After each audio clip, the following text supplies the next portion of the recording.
This week we have to deal with stacks. I think at least I don't think we left anything unfinished with linked lists.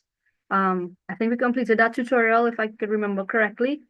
And this week we had to deal with stacks. And to be fair, stacks aren't very difficult. It's just a specialized data structure. So we're going to learn about some of those structures this week, next week, and some of the weeks to come, right? So basically what we mean by specialized is that the underlying constructs could be a linked list or it could be an array, but we want to take those constructs and make it behave a specific way to deal with certain kinds of scenarios.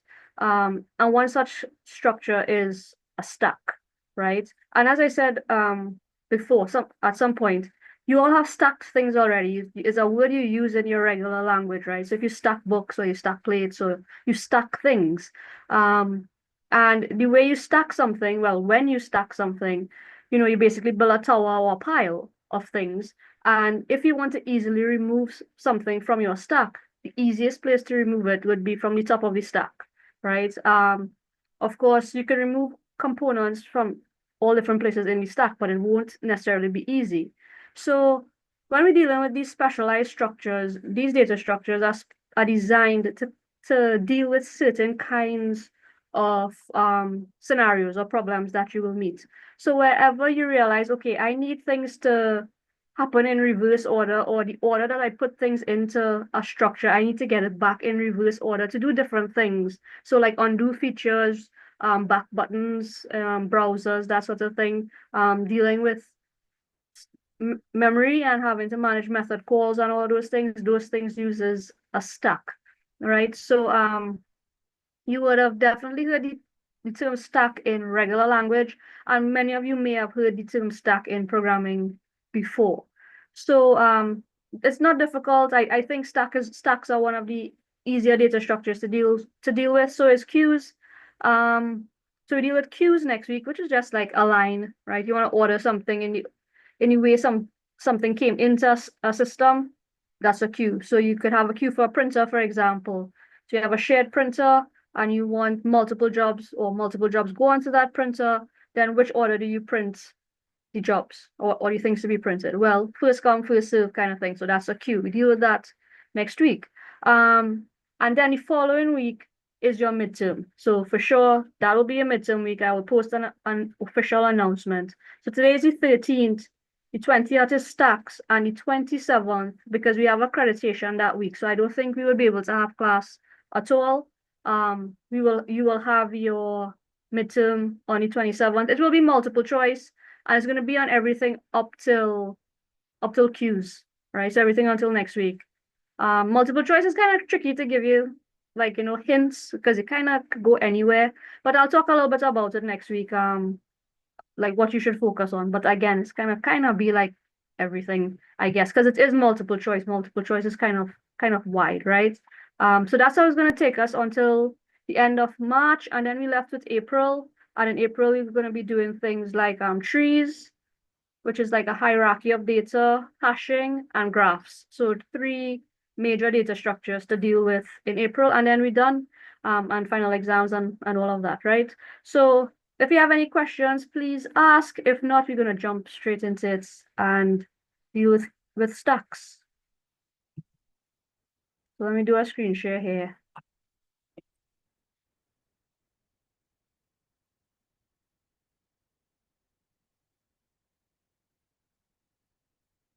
Right. So before we jump into the weekly quiz, which I usually use to kind of just give a brief overview of the content, right? So again, I mean, I'm making the assumption that everybody is going through those videos and making the necessary notes and stuff like that, which kind of frees up our teaching time to actually focus on anything you didn't understand. I could kind of reiterate the important points and work on the tutorials, right? So just a plug in here. Make sure you go through the videos. I know it might be long, it might be taking up your extra time, but it would help in the long run, right? Because if I had to teach all of that content in class, like, and you've seen it for the first time, and then we do the tutorials, it used to get really it used to be difficult to manage the time, and people used to get tired by the time I finished teaching and then to do the tutorial. But this way, I think it's a little bit better, but does make the assumption that you are doing your work on your own, right? So please make sure you utilize those videos properly. And I recommend as you're watching it, make some notes and stuff like that. So when it's time to study and review, you could do that from your notes. So I just wanted to just remind you about the stack, which I know you did already. But it's a last in, first out data structure, which makes sense, right? We're gonna talk about it. But the last thing you put into the stack is the first thing you're gonna pull out of the stack, basically. And if you think of stacking things, building a tower, the last thing you put it on the top of the stack, and what's the first thing you'll pull out? Well, the thing that is on the top of the stack. So last in, first out. And once you do a last in, first out construct or structure, you will basically get the content that you put in reverse order, right? So if you put 5 things onto the stack and then you pull the 5 things off the stack, you're going to get it in reverse order like that. Now, the keywords for adding and removing things from the stack is push and pop. So once you're dealing with stacks, you will hear things like push something onto the stack, which means to add it, and you would hear pop the stack, which means to remove something, right? So the key terms is push, pop, and top. So top is always the thing or the element on the stack that is important in terms of what you just added and what will be removed. And we'll go through this in more detail just now, right? And I think I took the class here, so we could deal with this from here now. So, right, let me just jump back to the PDF because the thing I wanted to say, I forgot. So I gave a few examples here, which I kind of talked about earlier, about where stacks are utilized in the real world, right? Now the thing is, instead of a stack, could you use an array, like just a regular array? Of course you could, because a stack is made up of an array anyway, right? But it means that if for whatever reason you wanted to get things in reverse order, you will have to do a lot of work on the array in terms of writing the code and stuff to make it behave so that when you put things in, you get things out in the reverse order. So what a stack really is a special version of an array that behaves in a very specific way.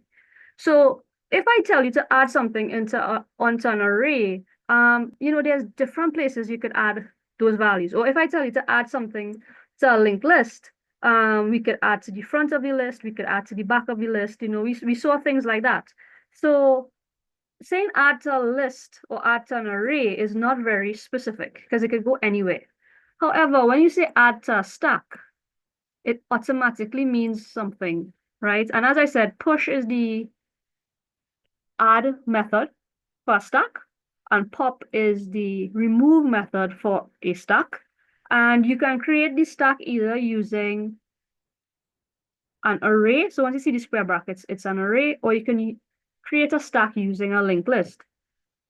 And all you're saying basically is that I'm going to force my linked list to behave a certain way, or I'm going to force my stack to behave, sorry, my array to behave a certain way. And when I make it behave in this specific way, such that the elements that you put onto the stack is added to the top of the stack, right? And the elements that you remove from the stack will also be from the top of the stack, or the top of the structure, right? I should probably say a structure. And the structure will either be the array or the linked list. Once you have your array behaving like that, or you have your linked list behaving like this, we're no longer going to call it an array or a linked list. We are now going to call it a stack, right?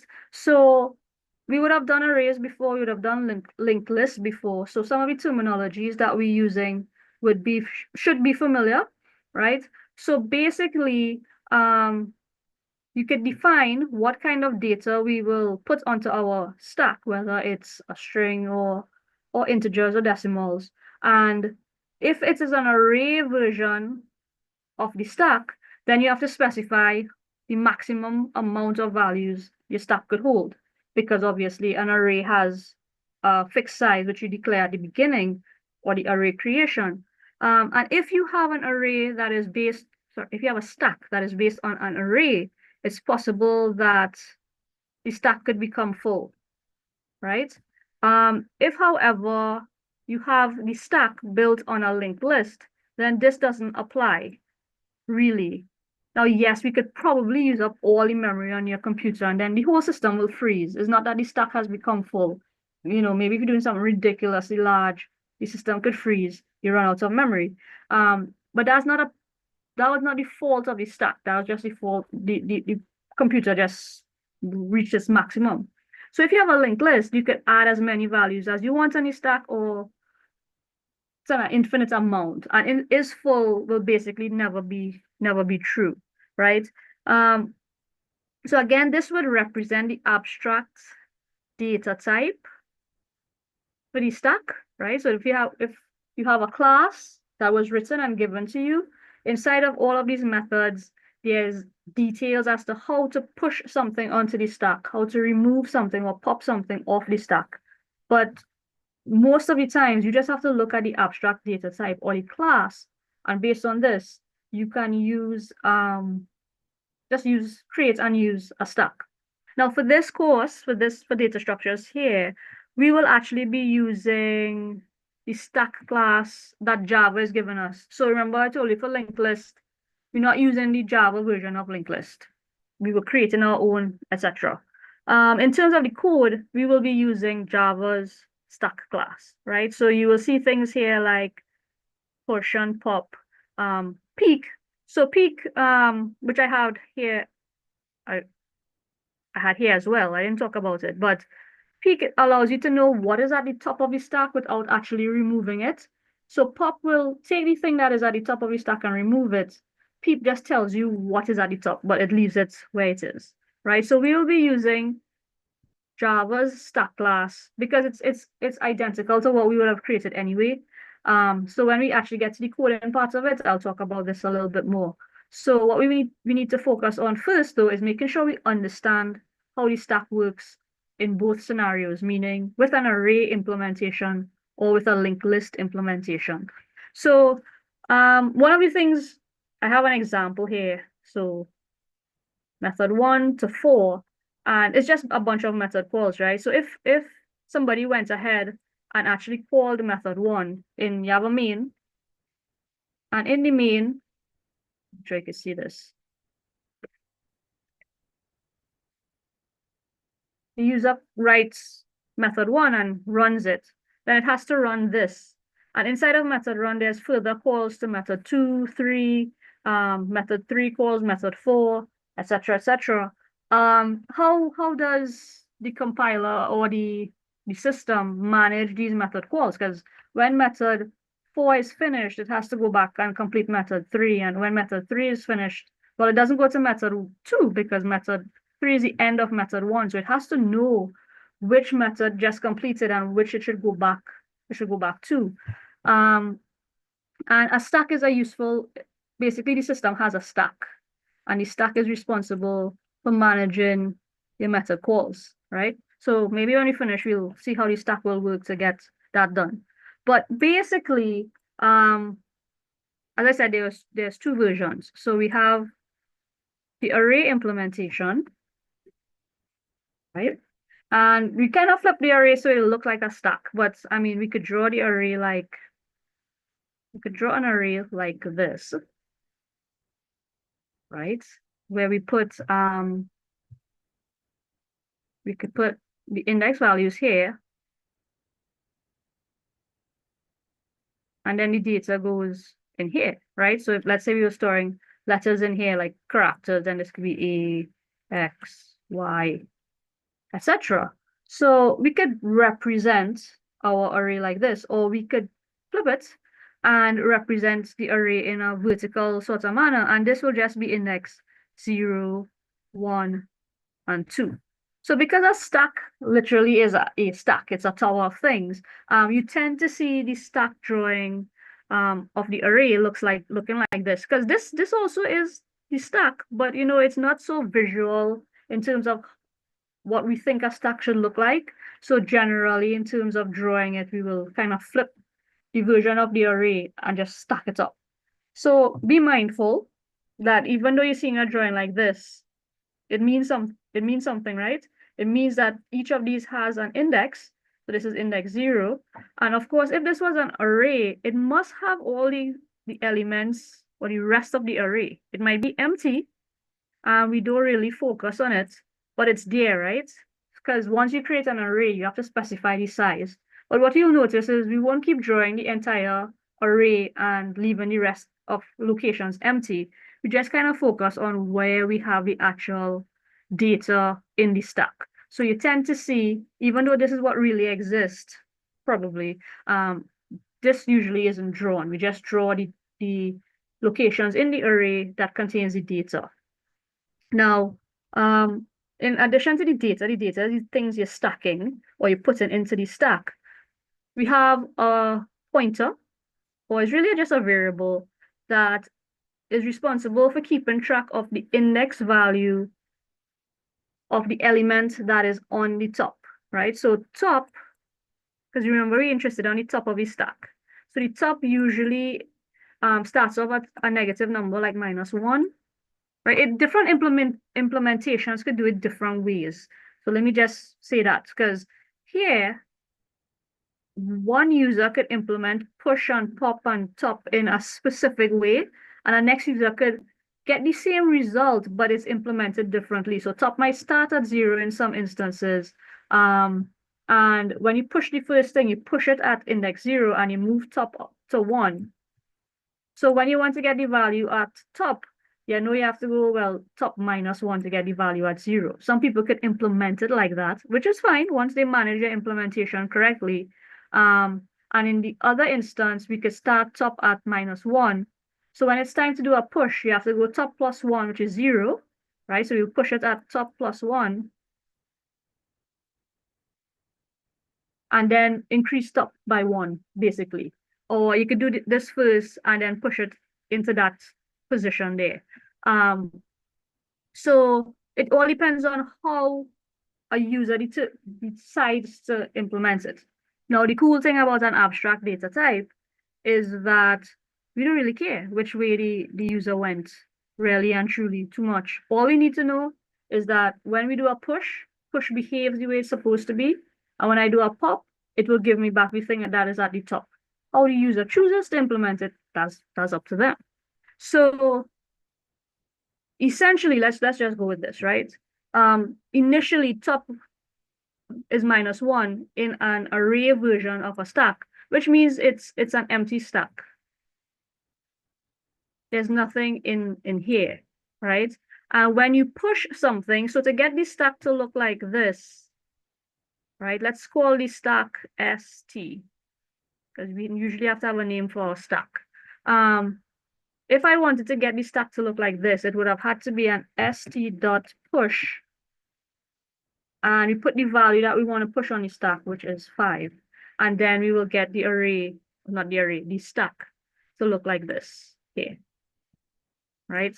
Now, as you keep pushing elements onto the stack, basically, so let's just take a simple, not related to this question stack. So let's push 15.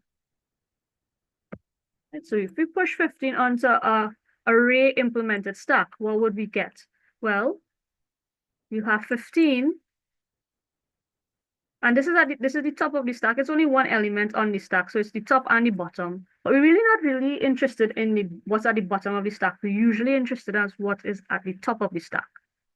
Right now, top, remember, will not necessarily point to 15. It's keeping track of the index associated with this specific location here, which is 0. So you can get the value at index 0, right? If I then went ahead and do another push statement,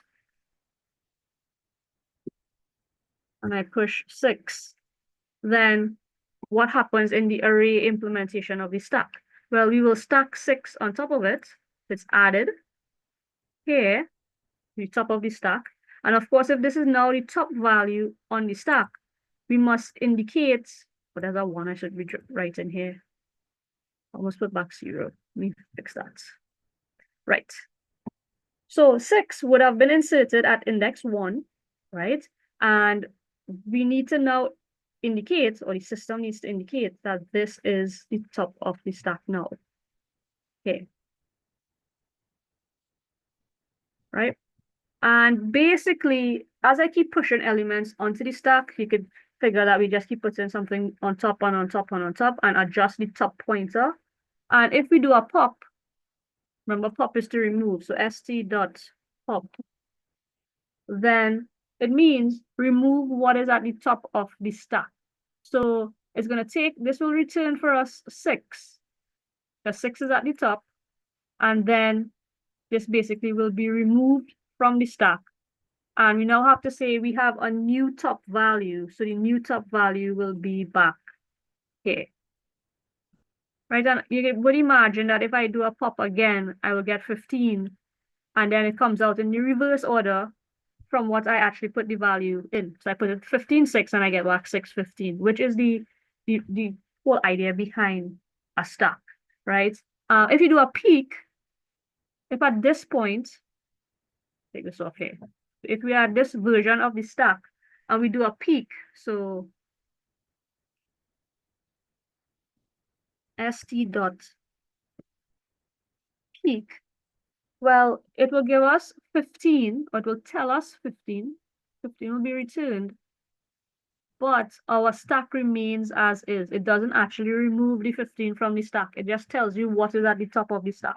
Maybe you just want to know what's at the top to do something with it, right? So basically, push and pop changes the contents of your stack, but peak leaves the stack as it is, but some value is returned to you, right? So again, we're going to take the array, somebody will take the array, reformat it to behave like this, and we're calling it a stack. And the purpose of the stack is to get elements in the reverse order that you put them in, right? So now with that little review on array implementation of the stack, we wanted to do this question here, which was, you had this stack here, and we wanted to know what instructions will make the stack look like this, right? Which really shouldn't be too difficult, but let's see what will happen. So let's do each and see what we'll come up with. So for this one, that should be a 5. Let me write that over. Right, so we have a 5. And then this says to push 7. So it means we're going to put 7 on top of the 5. And then it says to push 8. We're going to put 8 on top of the 7. And that is not equal to this, right? This is 7, 8, and 5. So this is wrong, right? Let's take the 5 again. And let's do push 8. So if I push 8, 8 goes on top of the 5. And if I push 7, 7 goes on top of the 8. And that looks exactly like this, right? So this one was relatively easy. That will give you, or change the contents of the stack to look like this. Let's do the other one as well. So we have 5 in our stack here. It says to push 5, so we get another 5 on top of that. We have 2 5s in the stack, which is allowed. And then we have a 7, and then we have an 8, right? So this is not correct because we only have 1 5 on the stack. So this basically is how the stack is transformed from this very simple version here to also a simple version, just with 2 additional values, right? So again, managing a stack with an array implementation is not difficult, and you'll get a proper question in the tutorial to do some more of this. And if you get a question like this in a final exam or something, that should be nice and easy, right? Don't be losing marks on things like this. I'm not saying it is on the final exam. I'm just saying don't lose marks if it is, because this is easy stuff. The other way we can implement a stack is with a linked list. So let me just make some space here so you can see better. Right. So again, we know that a regular linked list, you can insert things at the front or you can insert things at the back, right? And we usually said that this here is our head, the first node in your linked list.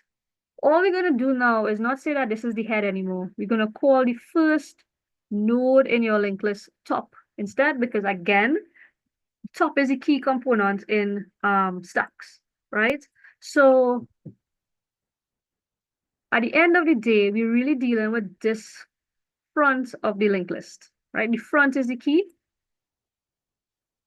So when you add to a linked list that is now behaving like a stack, you're going to add it to the front and adjust your top pointer.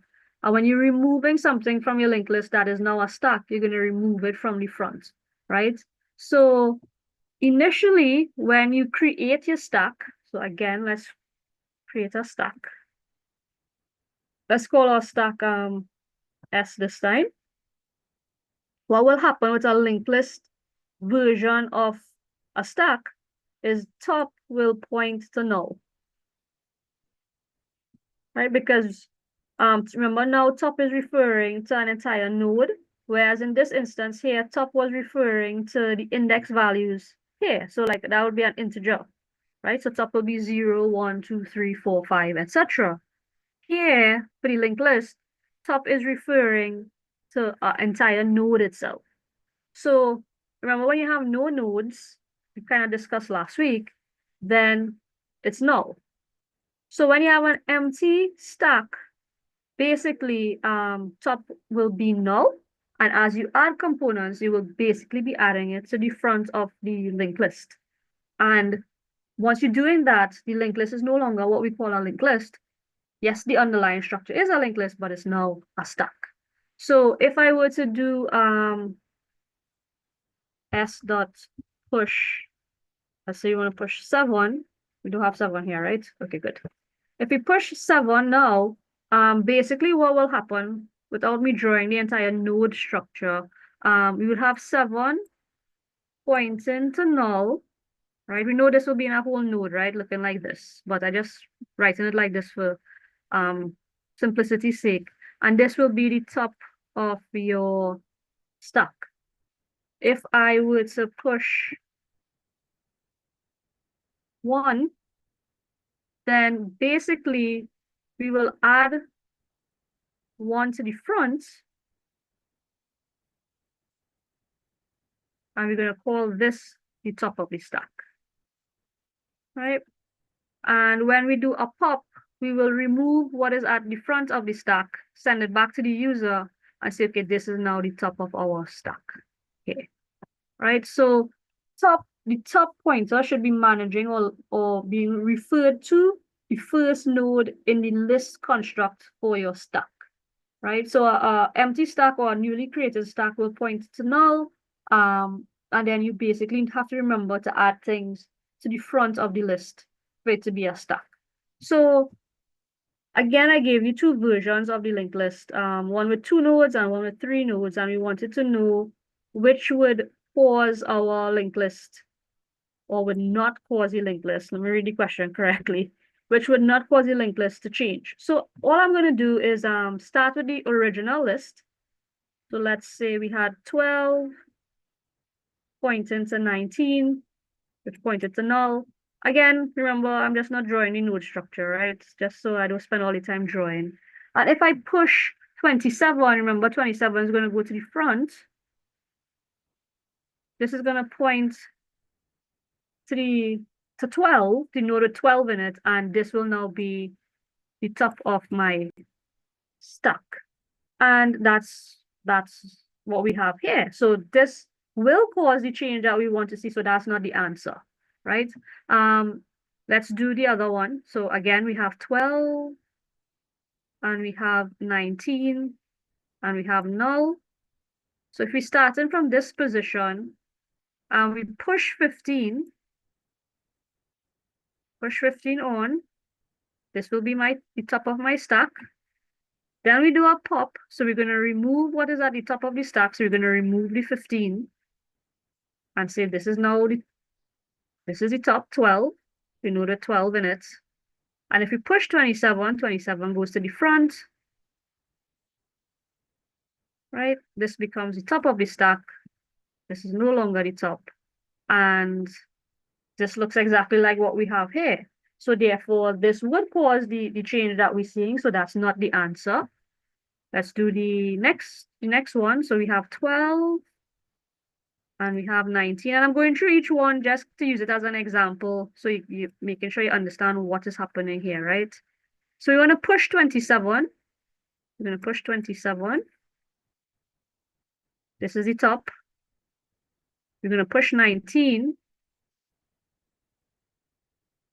This is not the top anymore. This is the top. We're going to pop the stack. So when we pop the stack, we remove what is at the top. So this becomes the top of the stack.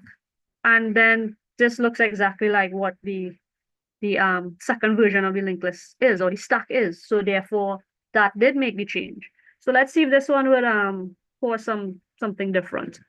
Let's put 12, 19, and null. So we want to push 4. So 4 goes on the stack, and this is our top. Then we push 27. 27 goes on the stack, and this is the top now, right? Again, if anybody is confused about this, let me know, but hopefully it's simple steps. And then we want to pop the stack. So pop the stack says remove whatever is at the top of the stack. So you're going to remove this and make this the top of the stack.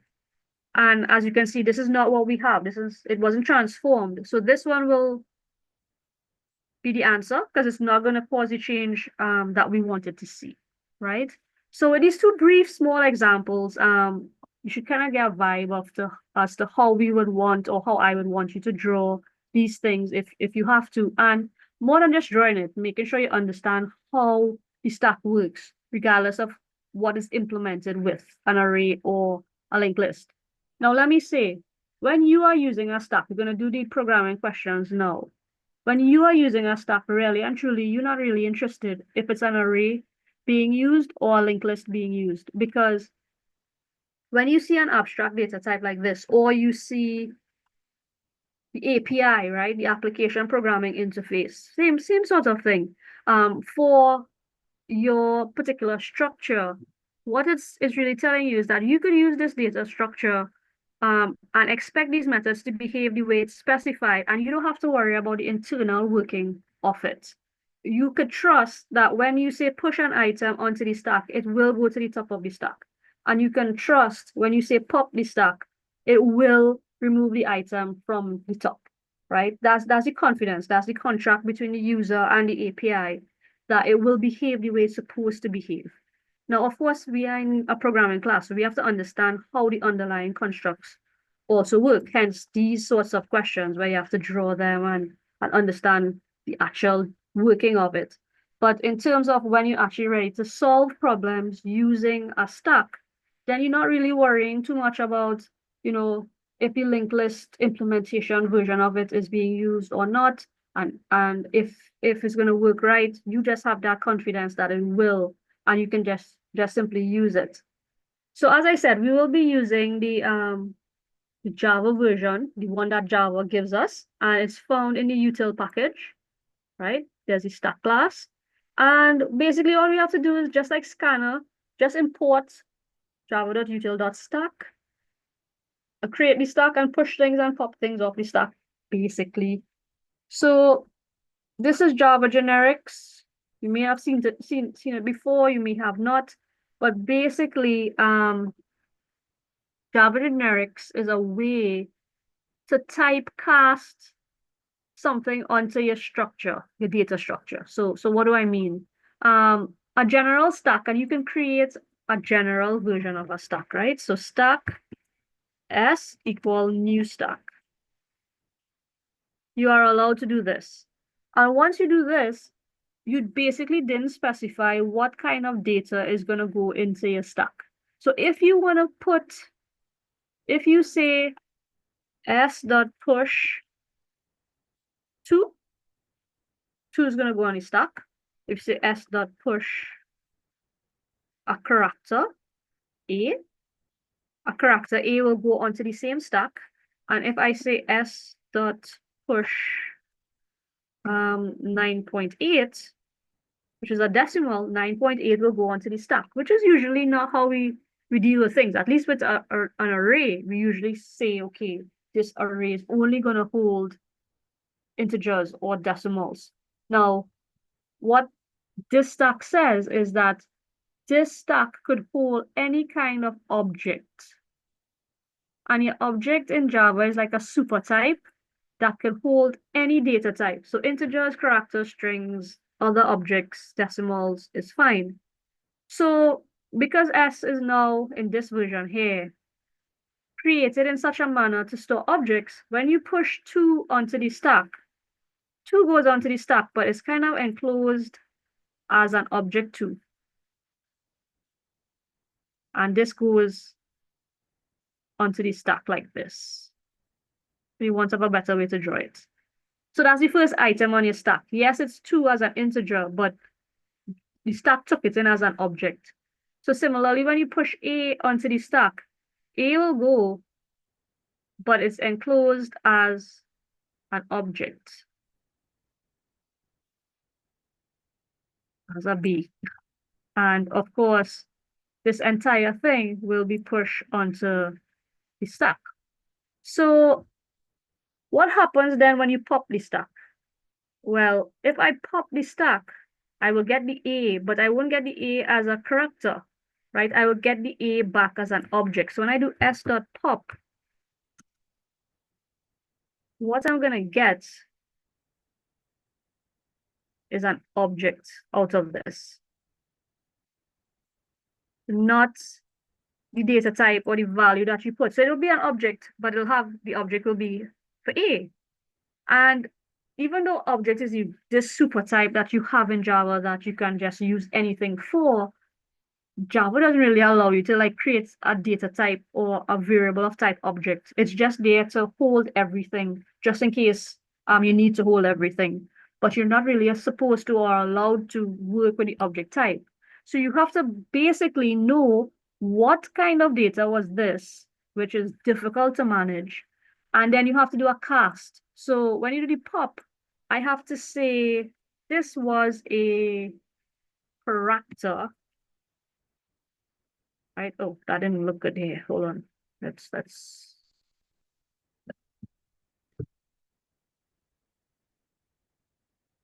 just like this. Right? So you have to say that this was a character. And then you could store this in a character variable.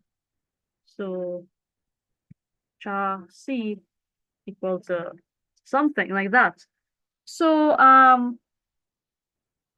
if you don't specify the data type, again, Java will deal with it. It will allow you to do it. But every time you pop something off, you have to know what the data type was originally and cast it to that type. And this is the cast here. And then you can store it in a variable or do something with it. And that is very difficult to manage because you could put stuff on, but you probably can't really remember in what order they went in and what data types went into what order. And that's messy programming. So the easiest way and the way that is recommended is to use Java generics. And what Java generics says is that you're going to create a stack, but you're going to say that this stack only deals with integer values, or it only deals with characters, or it only deals with string values. And if it comes to that, you need to store all of these data types here, then you should create an object separately and put the object type here.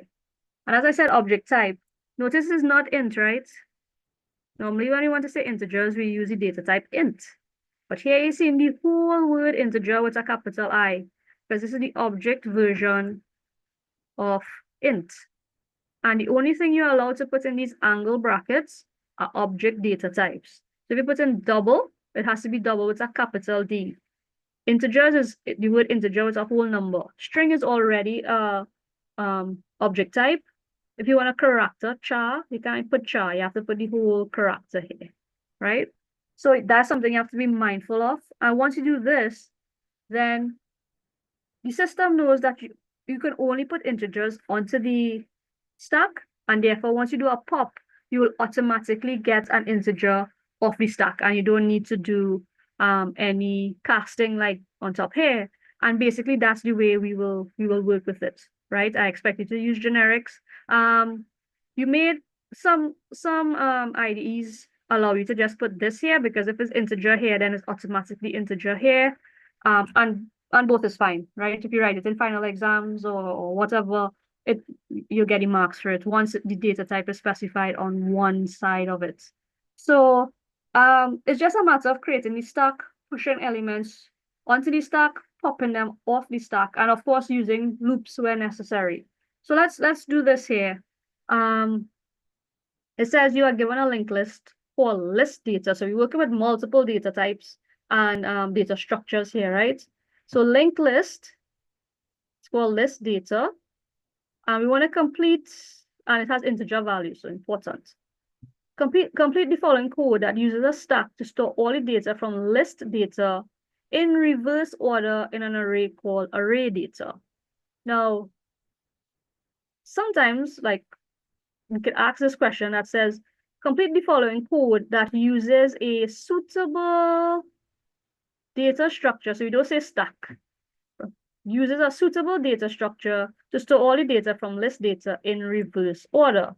And the idea is once you see reverse order, you should automatically know that the data structure we're talking about is a stack, because stack is the structure for reversing things, right? Of course, it's a first question, so we told you stacks. Sometimes we tell you stacks, sometimes we say use the suitable one. So you have to be able to know what's the purpose of a structure. So basically, you had to follow the comments. So we wanted to create a stack to store integer values. So we're going to say stack. And in here has the whole word integer, right? Colon S equal new stack. So a very simple line to create your stacks, just an object, right? Like you're custom creating an object. So this one had you going back into linked list, right? It says use a while loop to add all the data from the linked list to the stack. So list data. So remember, hopefully, from last week, when you want to go through a linked list, we have to get the head of the list and then run a while loop. So this is a temporary pointer within the list that will move from node to node until it reaches to the end, which is null. So while C is not null, so once it's not null, it means it's a valid node you're dealing with. We want to get data from this node, from node C, and push it onto the stack. So our stack is S. So S dot push. And what do we want to push? The data from in node C. So C dot data. Like that, right? And of course, we update the pointer to go to the next pointer in the linked list. And once it's a valid node, we'll keep pushing the data onto the stack. So this is a new bit here, which is not difficult at all. You know, let's push the values on.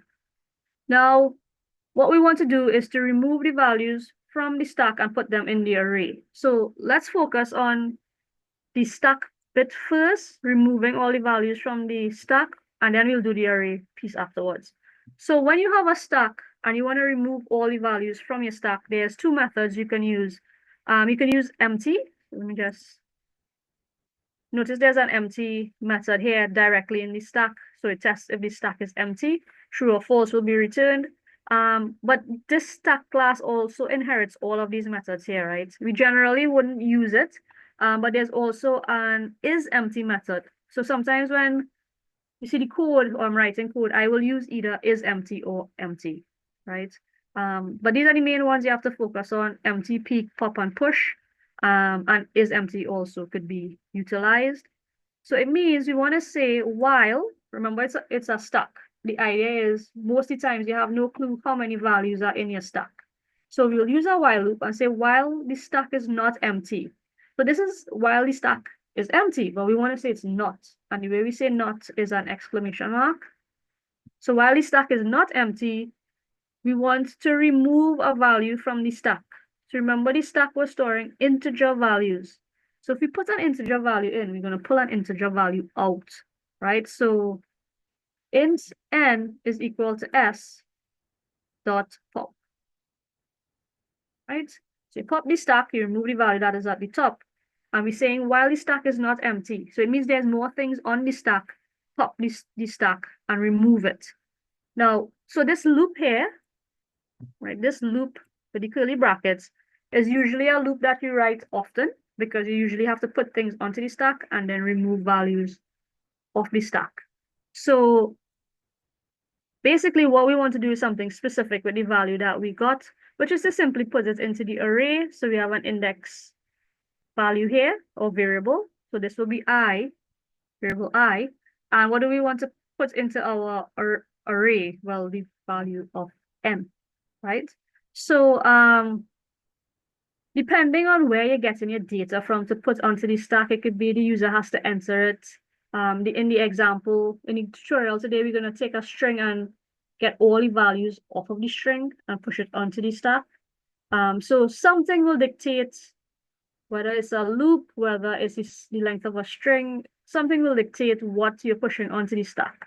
But once you have a stack with values in it and you want to remove all the values from the stack, if you want to remove one specific value or two specific values, you don't need a loop. But once you're removing all, you usually write a loop like this to pop the stack and remove all the values from it, right? So again, there are specific, not every question you could use a stack for it, because there are some questions that you don't want last in, first out. You don't want reverse order. If you have something like, as I said, a printer, where the order that the jobs arrive on the printer is the order that it's being printed, then a stack wouldn't work, because a stack will take, somebody's job will get stuck on the printer and never print, because the first thing that went on will be the last thing that coming off, right? So only the new jobs will be printed over and over, and the last thing will get stuck. So that's not a good idea to use a stack. So when you have a scenario where you need the reverse order or to manage things like that, then is a stack. So let's just go back to this little question here. It's not really a question, just an example, I guess. How does the system or compiler really has to manage all these method calls? So in the main, when it has method one, basically what it will do, I'll just put M1, right? So I don't have to type plenty. M1 is method one. So it will, when it executes method one or is executing method one, it will put the call for method one on the stack. So it's doing this. Then when it reaches method two, it will put method two on the top of the stack. So it will put, let me draw it.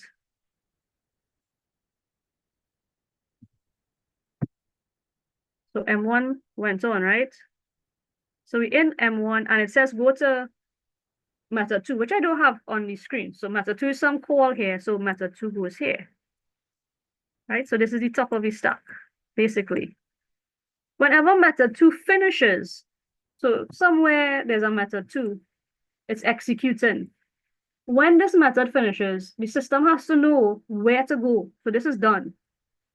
So how does it know which method to go to? Because there's a lot of methods I have here, method 1, 2, 3, and 4, and the main. So where does it go back to? Does it go to the main? Because actually it will have the main here as well. Because the main is a method. That's where it's starting. So it'll have the main first. And then the main will call method 1, method 1 call method 2.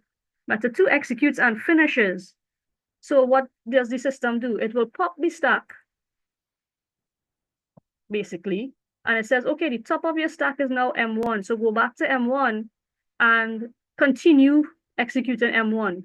So it'll go back, realize this was done, and continue with method 1. It meets method 3. It's going to put method 3 onto the stack. And that's basically how a compiler handles your method calls. In method 3, it does method 4. Push that to the top of the stack, like that. Eventually, method 4 will finish. So when method 4 finishes, you pop the stack, this comes off, it goes back to method 3. So we executing somewhere in method 3. When method 3 is done, where to go? Well, go to method 1. So that finishes, it goes to method 1. Realize there's no more instructions. Here, method 1 finishes, so where do I go? I go back to the main because that's where the call happened. So a stack is a core component to your programming world. Without a stack, your systems can't run, your compilers can't run, it will get lost with all these method calls. And as I said, things like undo and going back, like a browser going back to a certain number of pages, it has to know in what order to go back. That's prime example of a stack. All right, so you have to know to do 3 kinds of things. You have to know the drawing, like if I give you instructions, how to transform the values in a stack with an array implementation, with a linked list implementation, and of course, you have to be able to write code to solve certain kinds of problems, right?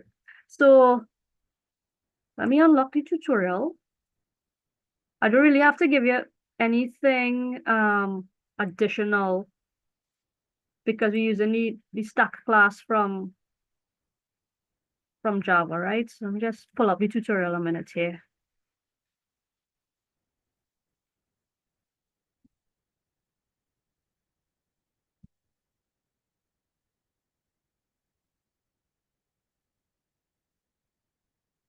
Right.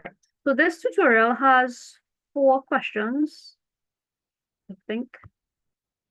1, 2, 3, and 4. Okay, good.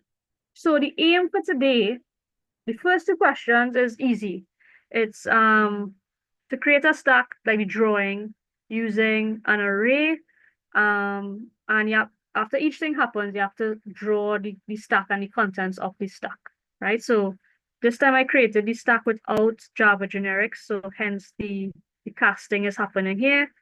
Good. So that's 1. 2, you have to redo the same instructions, but using a linked list version of the stack. So you should end up with the same results, but the drawing should obviously will look different. And then you have 2 programming questions. So the first one is to determine if a word is a palindrome. So if you read the word forward or you read it backwards, is the same. So basically, we have to take a string, we have to reverse the string and then compare them, right? So I have some code here that you could follow to solve the problem, right? And then the fourth question is to get the binary version of a number. So when you do the division here, you get all these remainders, but you want the remainders in the reverse order that you got them. So again, the stack becomes useful. And again, I gave you some instructions as to what to do. So today we want to complete questions 1, 2, and 3. And I want to leave question 4 for you to do on your own. Because sometimes I feel like if I just do the tutorials all the time, you don't have to fight up with the question by yourself. So question 4, I want you to solve on your own, like write the code for yourself. And then next week we will start with this question, just to make sure everybody got it right or in case anything went wrong, right? So you're going to start with question 1, a bunch of drawings. Pay attention. I have 3 instructions on 1 line for some of them, right? So you have to print something and do a push. So don't get confused. There's just 3 instructions there. What I did want to say something. Oh yeah. Normally when it's an array implementation of the stack, you want an array size. So when you start, but remember I said before, we don't really, like when we join these stacks, we don't really draw the whole version of the array. So when you're starting with a brand new stack, you really want to just kind of have nothing in the stack and kind of say, okay, well, top will be like -1 or something. That will be a startup for your array implementation, and your startup for your linked list implementation, obviously, will be that the top is null, right? So that's the only thing I think I had to tell you about question 1. So go ahead and take about 10 minutes or so. You probably don't even need 10 minutes, but take about 10 minutes. You need to draw this. You could do it like in OneNote or Word or on paper. It's fine. I don't really matter to me. But just make sure you draw it and you try to follow step by step. And then I will come across and we go through it together.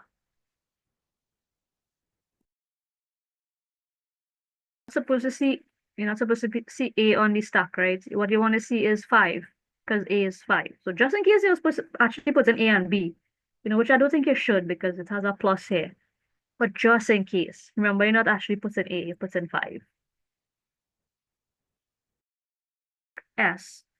So we'll have S, and basically we'll have like an empty block, right? Because it's pointing to nothing. So you could represent it like that. What's important is that we have top as well. So top will basically be pointing to -1, because at the beginning, before we have any data in our stack, top hasn't really been activated as yet. So the way to say it's not a valid index will be a negative number, right? So that's the easiest way to represent it or implement it. So just having the stack with nothing in it is fine. Like as I said, an empty block or indicating that top is -1 will be great. So now we're gonna do 3 push statements. So I know that I'm gonna use this little table structure here, right? So we have push A, which means we're gonna push 5 onto the stack, and this will be the top. I'll just put a T for the while. Then we want to push B, so we're going to push 10. So this is no longer the top, this is the top, right? And then we're going to push A plus B. So what happens here? Well, A plus B will happen first. So 10 plus 5 is 15. So essentially, I want to push 15 onto the stack. So this will be 15, and this will be the top of the stack. Here, like that. And I could take this off. So after B finishes, this is what you should have, right? Because we just want the final thing after the entire thing is done. So let me just take the snipping tool so I can keep track of everything and don't lose it, right? Because obviously the state of our stack is going to change. So let me grab this and I will paste it somewhere. Okay. So this is parts B, and then I can move around my little stack here. Right? Oh, that was not a good idea. Move it like this. Right. So this is our stack for part B here. And then we're moving on to part C. So it's said to do a pop and print the value. So if we pop the stack, we're basically saying that this is not the top anymore. This is the top of the stack here. So we're taking 15 off. And we will print 15. So you're going to see 15 on the screen. So I guess I could put the 15 here, right? So system.out.println 15, 15 will be displayed, and our stack will change to this. And if we push A plus 2 is 7. So we're going to push 7 onto the stack. So when I push 7 onto the stack, I'm going to push it to the top. This will be 7 here, and this will be the top of our stack. So basically, when part C finishes or finish, 15 will be displayed. So let me just say outputs, I guess. We'll have 15, and this will be the new state of our stack. So again, let me just grab this up. Right, good. I'll move this around. So here.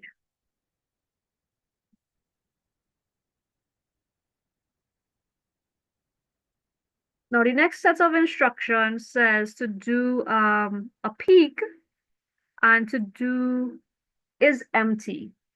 So if this is our stack here and we do a peek, what will we get? Well, something will be printed, whatever is at the top of the stack, and what is at the top of the stack is 7. So 7 will be displayed, right? We could maybe just put 7 here. Maybe the better place, really. But our stack remains as is because a peek doesn't remove the value from the stack, right? Similarly, is empty. Well, is empty is a true or false statement. Is this stack empty? So remember, I told you there's the 2 versions, right? Empty and is empty. And I use them interchangeably. So this is also correct. Is this empty? No, it's not. So this will return false for us. Like this. But again, the state of the stack is the same. So for this question, I think this was an exam question a long time ago. Maybe even before COVID, a long time ago. But you know, that's what we would have expected to see from the students, right? At the end of the day, the stack remains the same. So now we have a while loop that is going to process the stack.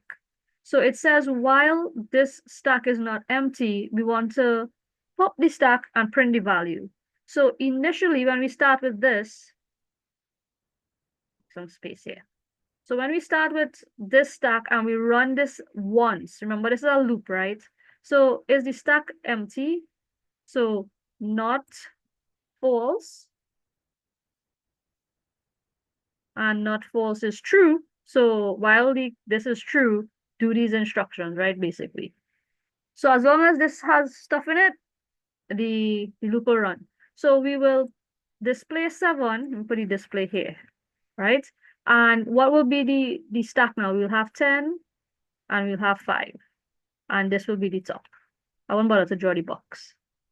So after the while loop runs once, so one loop, I should say after one loop, this will be the state of our stack here, like this. Now we are in a loop, it's not done. So when this is finished here, remember we have to go back to the here, right? So again, while it's not empty, we're gonna pop the stack. So it means the stack will only be left with 5, and this will be the top. And we will print what was popped, so 10, right? Is this stack empty? No, it's not, so it's gonna run one more time. The stack will be empty now, top will be, it says -1. And the value that came out was 5, like that. Right, or you could just draw an empty box, like a block with nothing in it to represent that it's empty. That could work as well. And as you can tell, if the values in the so it basically would take out the values from the thing one at a time and display it, right? So what this question was asking is that you could do basic, very basic things. Push things onto the stack. No, it means go to the top. Remove stuff from the stack. No, it's you're moving it from the top. And if you look, the order that you would have pushed this on was more 5, 10, and 7. So when you pull it off, it's 7, 10, and 5, right? So because you push 5 first, then you push the 10, and well, we push 15 and remove it. So it went 5, 10, and 7 here. So we got it in the reverse order, basically, which is what you expect. Now for question 2, we want to see the same results in the sense that 15 is printed, 7 is added, kind of vibe when you get the display in this kind of order. But we want to see linked lists instead of an array structure. Yeah, so you can go ahead and ask your question, Keldon. Yeah, could you just go over part F? Part F, yeah, no problem. So let's go. Just take this off.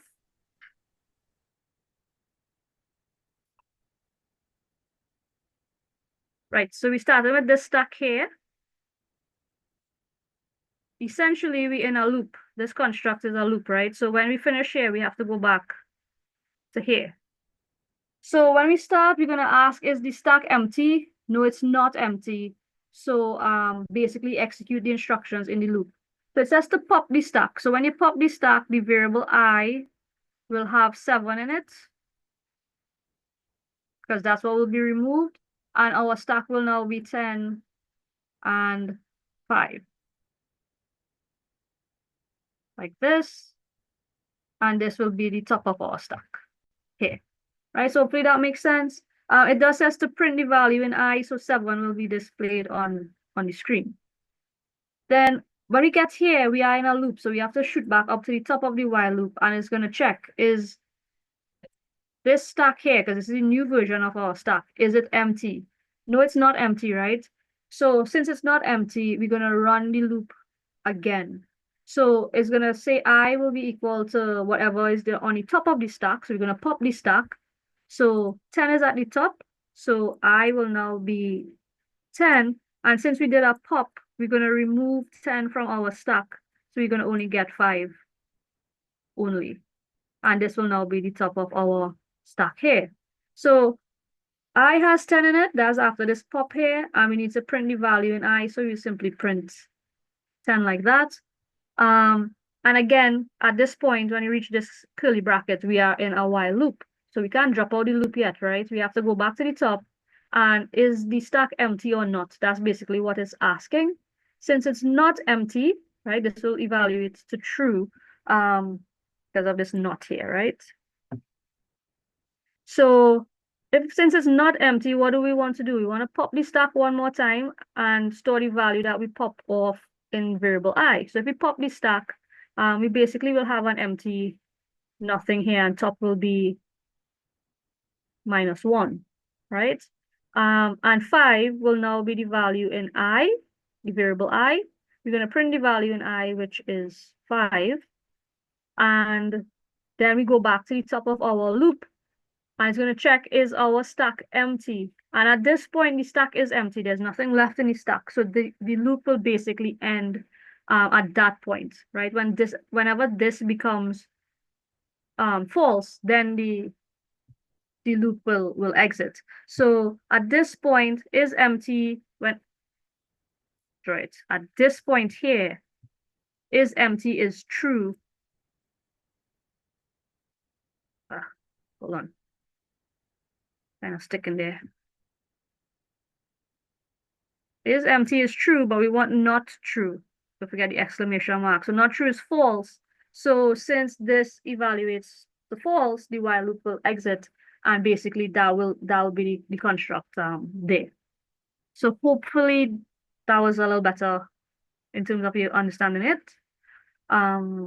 If not, you could tell me which specific parts seemed a little strange. Okay, so and when you say printout, all you're writing is 7, 10, and 5 in the Yeah, way how correct. you have it vertically. Yeah, Okay, that was kind of confused about. yeah. Because it says to print I, right? It says to print the value in I. So whatever is the current value in I, you will print that, basically. Okay. Yeah, good.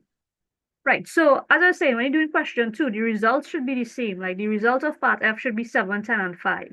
The result of D should be 7. The result of E should be false. But the construct is a different underlying data structure. It's now a linked list. So you need to do the same thing, but make sure like when you start with your new stack for S, well, I don't want this color. Start with a new stack for S, right? What you want to see is that top is null. So these are the kinds of diagrams you want to see now for the same set of instructions because it is being implemented using a linked list, right? So I'll leave this bit on your screen, I guess. Here, I'll give you a few minutes with question 2, and then I'll go through it.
All right, so again, this hopefully shouldn't be too difficult. So we want to push these values onto our linked list implementation of the stack.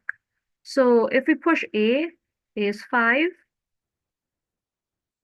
5 will point to null now, and this will be the top of our stack, right? Again, I'm not drawing the box, but basically you'll think that this is a node, right? So it'll be in like the node drawing. Then we want to push B onto the stack. B is 10, so 10 will now be the top of our stack. 10 will point to 5. This is the top. C for top, right?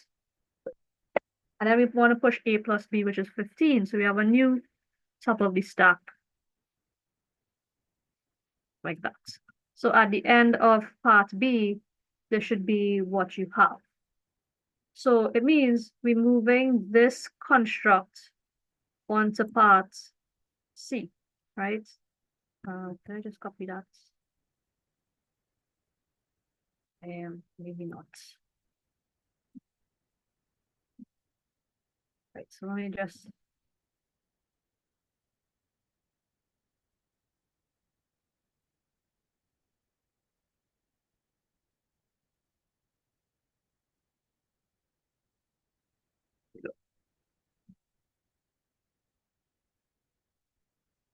okay, good. So this is what part B is. So now for part C, again, we want to pop our stack. So no different. Again, remember what I said, whether there's an array implementation or linked list implementation, the way the stack behaves should be no different. So again, if we pop our stack, 15 is what will be displayed. It means this is no longer the top of our stack. 10 is the top of our stack after the pop. But then we want to push A plus 2. So we want to push 7 onto the stack. So this is now the top, right? So again, the same sort of construct, just using a linked list. And since the next two instructions are instructions that will not change the state of our linked list or our stack, sorry, I could just bring that forward. So let me just take a copy of this for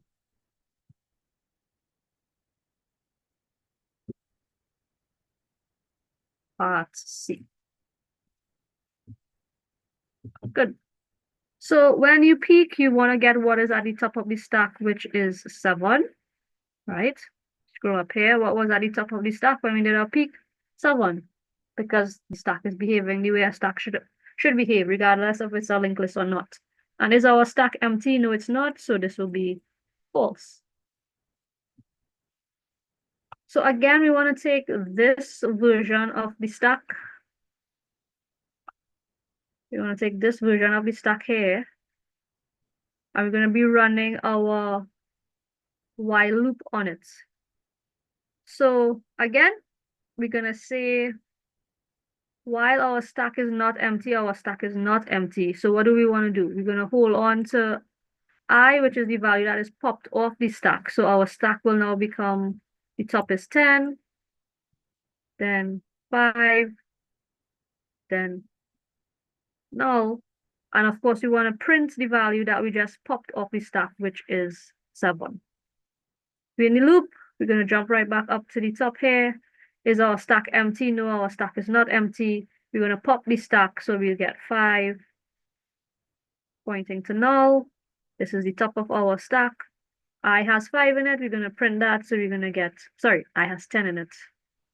Maybe I should have made notes of that, but it has 10. When we pop the stack, we popped off what was at the top, right? So 10 is displayed. We in the loop, so we go back to the top. Is our stack empty? No, it's not. So we're gonna pop it. I will get 5 in there. And once we pop the stack, top points to null in the linked list version. And then we're gonna print out the value in I. So we're gonna print 5. And we go back to the top here. Is our stack empty? Yes, it is. Once top points to null, it is empty. And therefore it will exit our loop, basically. And again, just like before, 7, 10, and 5 will be printed, 7, 10, and 5 will be printed, right? So, regardless of if it's an array underlying construct or a linked list construct, the stack will behave like a stack, right? So good. So that was the two, making sure we understand the behavior of a stack question, which I don't think was difficult at all. Hopefully you didn't either. But now we want to actually get into some programming, right? So as I said, there's two questions. The aim is to do question 3, and I want you to work on question 4 on your own. And then next week I'll start with question 4. So what we want to do is we want to determine whether or not a word is a palindrome, which is just what that means is that you can read a word forward or backward and it's the same word. So if I read civic this way or I read civic this way, it's civic, right? But if I read fox this way, it's not fox. If I read it this way, it is fox. So of course, it means we want to get the string in reverse order. And once we want reverse order, we could use the stack to get it done. So we have to reverse this string basically, and determine if the two strings, the original string and the reverse string is the same. So a word like today is not a palindrome, right? But like the civic we just described, it is. So I gave you a series of steps that you have to follow to solve the problem. So step 1, well, of course, the user is entering the string, right? So we need scanner, ask user to enter a string, take it in. And I'm assuming this here assumed that the string is being stored in a variable called word, because I use word.length here. But it's a simple little for loop that will pull the characters off of the string one at a time. So C, then I, then V, then I, then C, right? And what I'm telling you to do is to add each of the characters onto the stack. So it means before this, you have to create a stack to hold characters. And as you run through this loop here, you want to put the characters onto the stack. So that's step 1. We have to load the characters on the stack. So the things you're going to do to start with would be 1, allow a user to enter a string, right? So you're going to have string. I'm going to give it a variable. We're going to call it word because that's what I used in the example. So let's just use that. So the user is going to enter a string, then give it in steps, right? So that's 1. Step 2, create a stack to store character values, right? Or characters, that could work. And then 3, add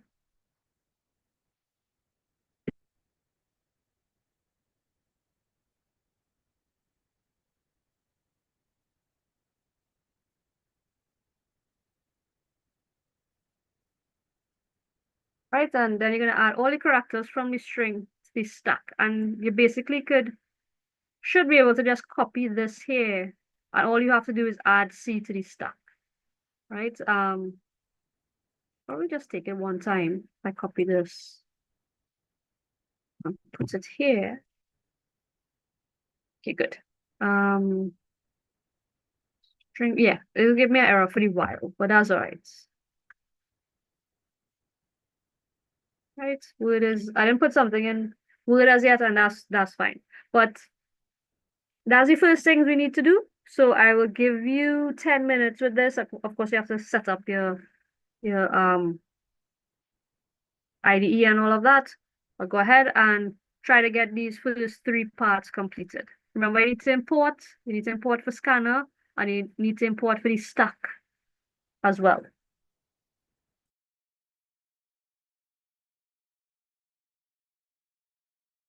All right, so let's look and see what we need to do for the first bit of this problem, right? So we need to import java.util.scanner because obviously the user is going to enter a word using from the keyboard. We're going to take that in, and normally you could pick any variable that you want, but since I'm giving you the code lower down that I use word as the variable name, I recommend you stick with that, right? Otherwise you have to modify the for loop. So that bit should be easy. That should be normal. You basically take something in from the user. Now, remember what we need to do because we want to figure out if the reverse order string is equal to the normal order string. We need to reverse the string. So we're going to use a stack because a stack is the data structure for reversing things. So we need to create a stack to store characters. Now, not a string. Yes, the user's entering a string here, which is the whole input. But we want to take the individual characters out off of the string and put it onto the stack so that we can reverse it. So that's why we need to create the stack to hold characters. So we'll say stack. We could call it anything that you want, s equal new stack, right? That's the most basic generic way to create a stack.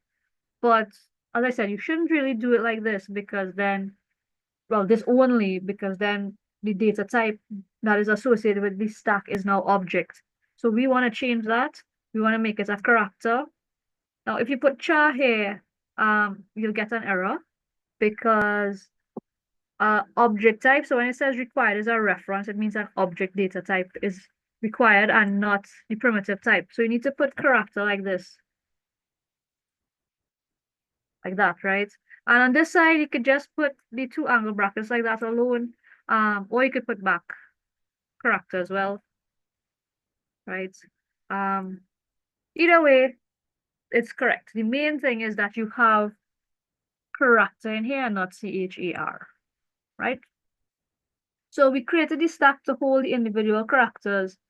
And as I said, what this loop does, it goes through the entire length of the string, pulls out the characters one at a time, and we have to add each character that we get onto our stack.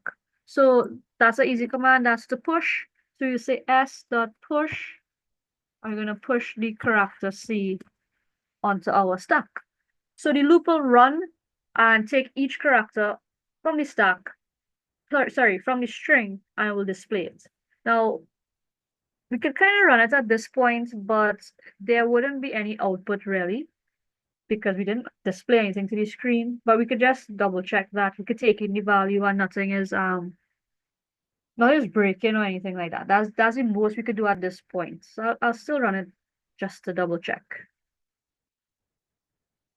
Right? Enter word, so civic. I should just see build successful. And that's all we could see at this point.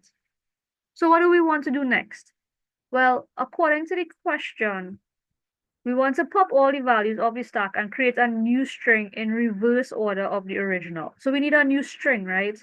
But what I would recommend if you were doing this by yourself is don't worry about the string yet. Now, we need the reverse string to do a comparison to say, yes, it's a palindrome, or no, it's not a palindrome. But before we get there, let's just make sure we could pull everything off of the stack. So for part 4 is remove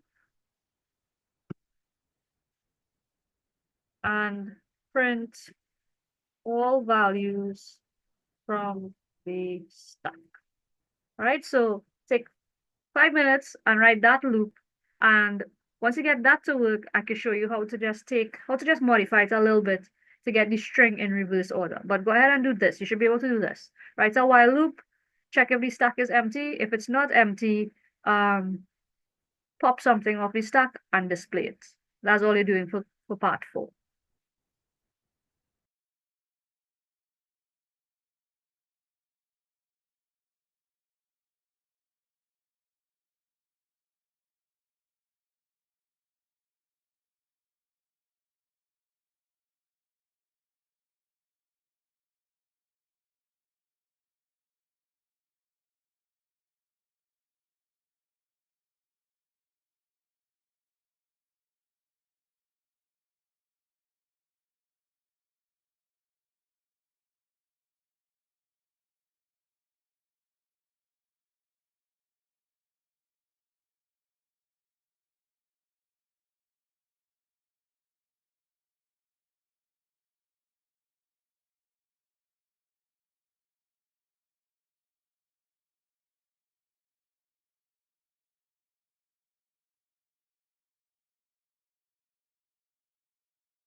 All right, so that should be a simple while loop to run, to write, hopefully.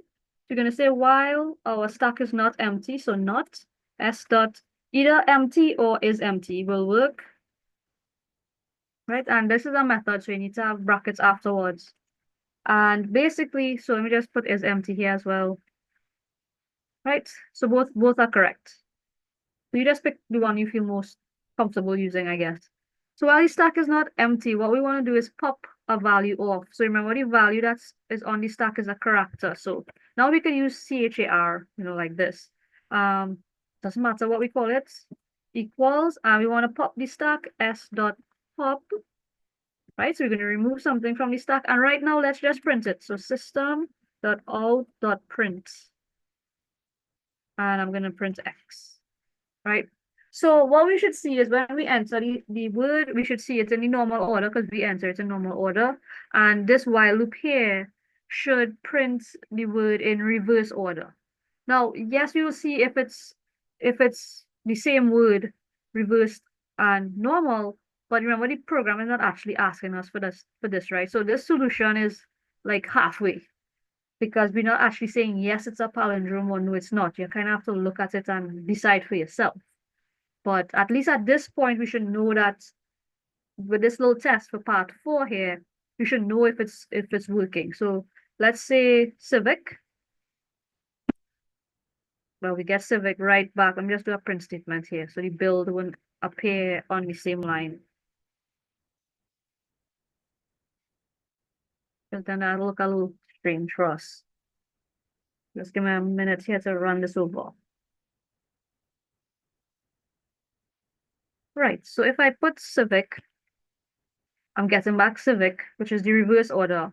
And let's make sure that is really the reverse order, right? So if I enter Fox, we get the reverse of Fox. So we're seeing that this display here is the reverse order of the original word that we got.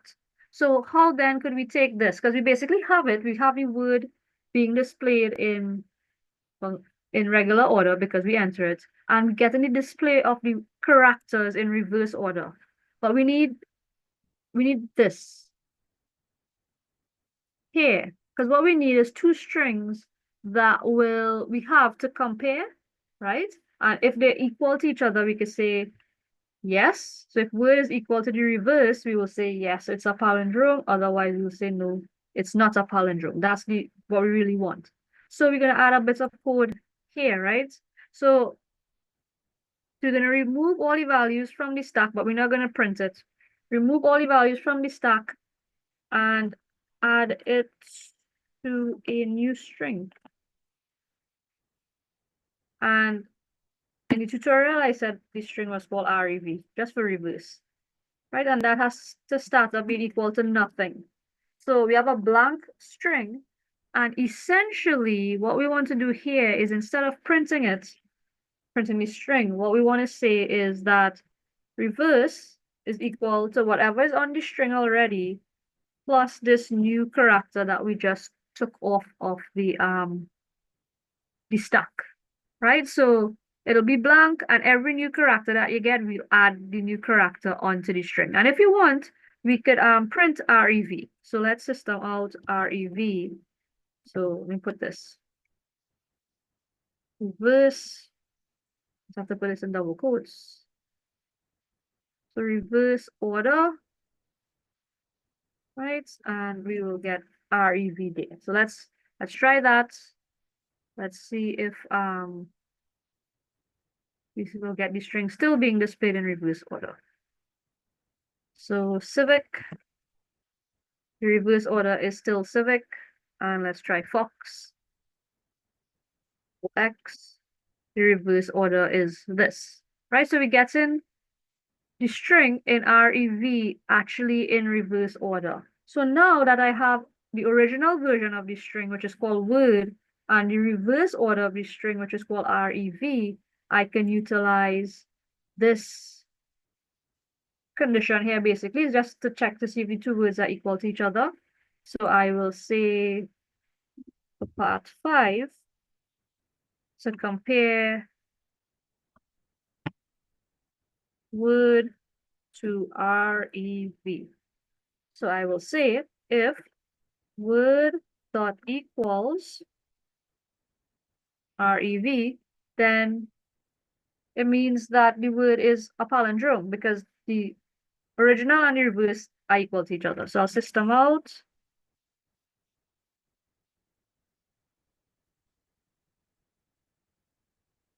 Then I can just put word is a palindrome.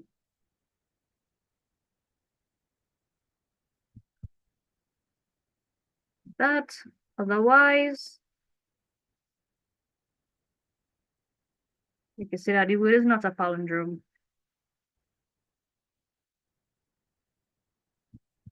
Right, so we're not just getting the reverse order version of the word, we will get an output to say yes or no, that it is or isn't a palindrome, basically.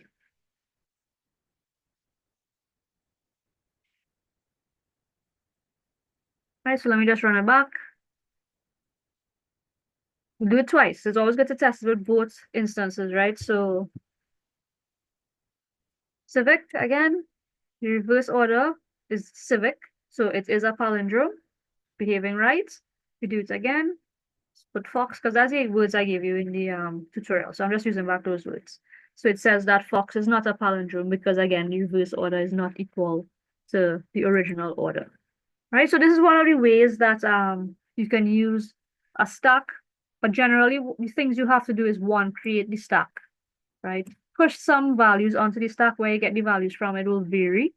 And usually we have to pull the values off the stack, which will be in reverse order, and then do something with it. You know, we could just display it or say yes or no, it's not a palindrome, right? So that was question 3. Hopefully, you know, if you break it up like this, it made sense. So you're going to take a similar approach with question 4. Exactly like what I said to do here, like 1, create the stack. Well, 1, allow the user to enter a string. For question 4, the user has to enter a number, so an integer value, so like 25 or 18 or something. And you have to use the stack to get the binary version because this is how you get the binary, right? And I gave you the loop to use. I was kind in a sense, right? If you run this loop, it gives you the new numbers like the 13 and the 6, etc., and the remainders as well. And I said you have to add R to the stack. So when I give you this comment, that's where R has to be created to the added to the stack. So it means you will need to create a stack to store integer values because these are integers here, right? Then you will run this loop to add the values onto the stack. And then the simple while loop to remove and print all the values. You don't have to like create like a special number or something. You just want to display it. So the simple while loop to remove all the values from the stack. So this one is actually quite easy. But I would like you to do it on your own just to see if you can, if you know where you're getting stuck, what you're not sure about. But as I said, break it up into the little steps here, and then it becomes relatively easy. All right, so you will complete question 4 on your own. And next week we're going to do queues, which is a different structure altogether, a structure for a different purpose, which is like forming a line. A queue is a line, right? And you join the line at the back and you leave at the front. So the data structure basically mimics that behavior. So first come, first serve, you want a queue data structure. So again, the videos and the weekly quiz for next week, Wednesday. And when we come next week, Wednesday, I will start with question 4 as a little stack review, and then we'll jump into the queue content. All right. So if you have no questions related to stacks, we are done. Of course, if you have a question, I'll try to deal with it now. All right. I'm assuming silence means everybody is good. And I could see you all next week, Thursday. I must take care. Okay, bye-bye, everybody. See you all next week. Yes. Bye-bye.